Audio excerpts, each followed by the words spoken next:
Hello student, हम पढ़ रहे हैं आपका सब्जेक्ट प्लम्बिंग सर्विसेज। इसमें हमारा चल रहा है चैप्टर नंबर 6 स्वच्छता साधित्र फिटिंग्स सैनिटरी अप्लायंस। इसमें हम पढ़ रहे थे टाइप ऑफ ट्रैप। हमने पहले पढ़ा था नहानी ट्रैप। अब हम पढ़ रहे हैं गली ट्रैप और यार्ड ट्रैप। देखिए, इस ट्रैप में दो या अधिक प्रवेश मुख इनलेट्स होते हैं। देखिए, जैसे कि आपको दिख रहे हैं, एक बैक इनलेट है और एक जाली फर्श, एक ये इनलेट है। ठीक, अतः यह अनेक नालियों व नहानी ट्रैपों से आता हुआ अपशिष्ट जल ग्रहण करता है। इसका निकास मुख आउटलेट एक ही होता है, जैसे कि इसका आउटलेट है। गली ट्रैप चिनाई के चैम्बर या मोखा में स्थापित किया जाता है। यह निम्न स्थितियों में यूज़ होता है, जैसे रसोई, स्नान, वॉश बेसिन से आने वाले गंदे पानी को घरेलू सीवर में डालने से पहले गली ट्रैप में डाला जाता है। छतों, खुले आंगनों से वर्षा जल तथा अन्य पानी इसके द्वारा सीवर में छोड़ा जाता है। यह वर्षा जल पाइप की तली पर भी लगाया जाता है। ट्रैप के ऊपर लोहे की जाली लगी रहती है ताकि कचरा व ठोस पदार्थ पानी के साथ बहते हुए इसके भीतर ना घुसे। यह ट्रैप पी अथवा एस प्रकार का हो सकता है और जल सील की गहराई 50 से 75 mm तक होती है। सॉइल पाइप के नीचे यह ट्रैप यूज़ नहीं होता, क्योंकि शौच सीट के नीचे आवश्यक रूप से ट्रैप लगाया जाता है। देखिए, यह गंदे पानी की निकासी का एक डायग्राम। देखिए, ये गंदा जल का पाइप है जो दीवार के सहारे लगा हुआ है। ऊपरी फर्शों से गंदा पानी आ रहा है। तो ये ट्रैप देखिए कैसे लगा हुआ है। ये लगा हुआ है यहाँ पे नहानी ट्रैप। ये फ्लोर है और ये डलवा लोहे की इस पे जाली और ये नहानी ट्रैप लगा हुआ है। अब इस ट्रैप क्या है, कौन से ट्रैप से जुड़ रहा है? इस वाले ट्रैप से। ये गंदे पानी की निकासी भी दिखाई गई है। ये कौन सा है? गली ट्रैप, जो यहाँ पर जुड़ रहा है।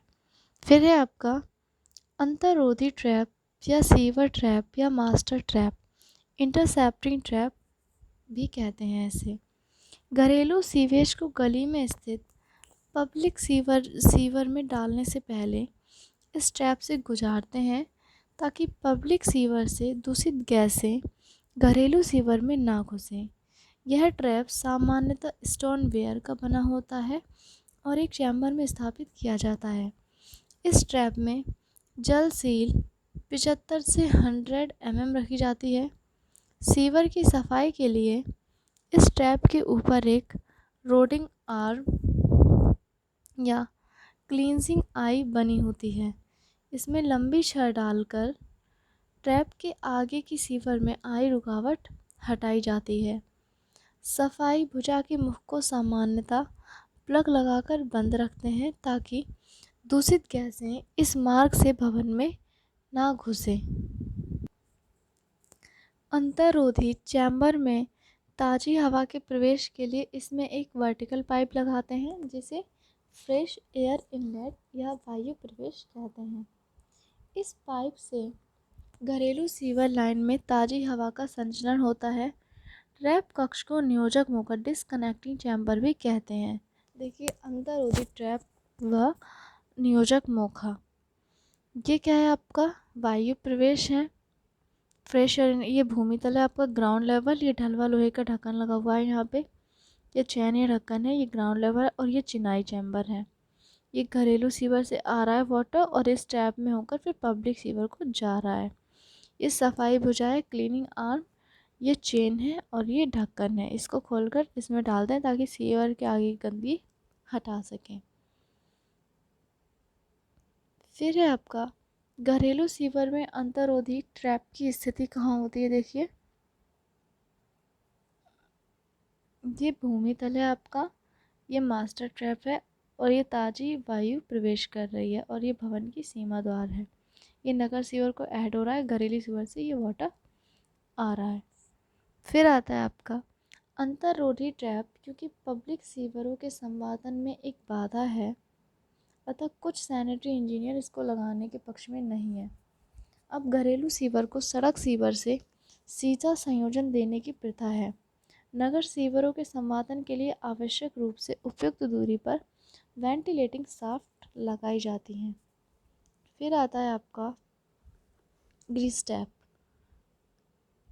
ये क्या है आपका? होटलों, भोजनालयों, रसोई घरों तथा मोटर गैराजों से काफ़ी मात्रा में चर्बी, तेल और ग्रीस सीवेज के रूप में बाहर आता है। यह ग्रीस और तेलीय पदार्थ सीवर पाइप की भीतरी सतह से चिपक जाता है और सीवर लाइन को अवरुद्ध करता है। अतः इनको सीवेज से अलग करने के लिए ग्रीस ट्रैप लगाए जाते हैं। एक और है, देखिए इसमें शौच पात्र, washing closet, pan basin trap. यह शौच पात्र की तली पर लगाते हैं ताकि सीवर से दूषित गैसें अंदर ना आने पाएँ। ये PQ अथवा S टाइप का होता है। ये दूषित गैसों को भीतर आने से रोकने के लिए इसमें सदा जल सील कायम रहनी आवश्यक है। फिर आता है आपका मटेरियल के अनुसार ट्रैप के प्रकार। तो देखिए मटेरियल के अनुसार ट्रैप के प्रकार हैं। देखिए कांचित सैल भांड, ढलवा लोहे, शीशे, तांबे, कांचित फायर क्ले, कांचित चाइना क्ले जैसे चीनी मिट्टी कहते हैं, नहानी ट्रैप व गली ट्रैप ढलवा लोहे के तथा अंतरोधी ट्रैप स्टोनवेयर का यूज़ करते हैं। अब प्लास्टिक के ट्रैप भी बनने लगे हैं। फिर आता है आपका इंस्पेक्शन चैम्बर, निरीक्षण मोखा। ये क्या होता है? देखिए ये एक लघु प्रवेश छिद्र या मेन होल होता है जो घरेलू सीवर पर इसके प्रभाव पर नज़र रखने, निरीक्षण तथा सीवर सफाई के लिए बनाया जाता है। इस इंस्पेक्शन में श्रमिक घुसता नहीं है, केवल ऊपरी ढक्कन उठाकर सीवेज के प्रभाव को देखता है और इसमें आई रुकावट को दूर करता है। इसकी सफाई लंबी छड़ से की जाती है। घरेलू सीवर पर इसका निर्माण निम्न स्थलों पर करते हैं, जहां गली ट्रैप से दूषित जल आकर घरेलू सीवर में पड़ता है, जहां दो या अधिक घरेलू सीवर या नालियां आकर मिलती हैं संगम पर, जहां घरेलू सीवर मोड़ लेती है, सीवर की अनुलंब ढाल के परिवर्तन पर, सीवर के परिच्छेद के बदलने पर, सीधी सीवर लंबाई में 10-15 मीटर के अंतराल पर, जहां सॉयल पाइप से वाहित मल भूमिगत घरेलू सीवर में गिरता है, वहाँ पे इंस्पेक्शन चैम्बर बनाते हैं। इंस्पेक्शन चैम्बर प्लान में आयताकार होता है। इसकी गहराई सीवर की तली के अनुसार रखते हैं। इंस्पेक्शन चैम्बर का न्यूनतम माप 75 सेंटीमीटर इंटू 60 सेंटीमीटर और गहराई 50 सेंटीमीटर रखते हैं। इंस्पेक्शन चैम्बर की लंबी भुजा प्रवाह की दिशा में रखी जाती है। निरीक्षण कक्ष की दीवारें एक ईंट मोटी पर्याप्त रहती हैं।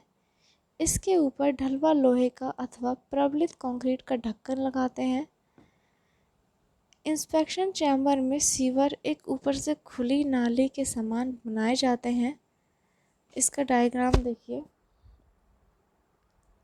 आपने 6.4 में देखा था, 40 में दिखाया गया है, तो आप देखेंगे।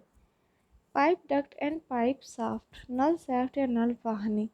अब स्वच्छता नलों तथा अन्य सभी संचार पाइपों को एक समूह के रूप में एक ही घेरे एनक्लोजर में स्थापित करते हैं।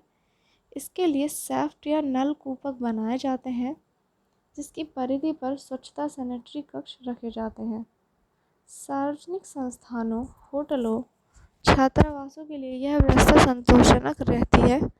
सभी नल कार्य एक निर्धारित शाफ्ट में रखने से इसकी देखभाल तथा मरम्मत कार्य सरल हो जाता है।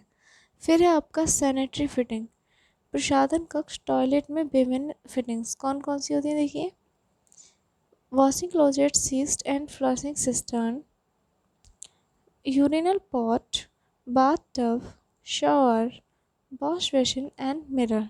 देखिए एक प्रसाधन कक्ष में देख लेते हैं। ये आपकी वॉशिंग क्लोजेट सीट है और ये फ्लशिंग टंकी लगी है इसके ऊपर। ये यूरिनल पॉट है, ये आपका बाथ टब लगा हुआ है यहाँ, ये आपका वॉश बेसिन है और इसके ऊपर मिरर लगा हुआ है और ये ऊंची खिड़की है। ये है आपका क्या? प्रसाधन कक्ष में स्वच्छता फिटिंग की सामान्य स्थिति का आप इसे प्लान कह सकते हैं। आज के लिए इतना ही। नेक्स्ट क्लास में हम नेक्स्ट टॉपिक पढ़ेंगे। तब तक के लिए धन्यवाद।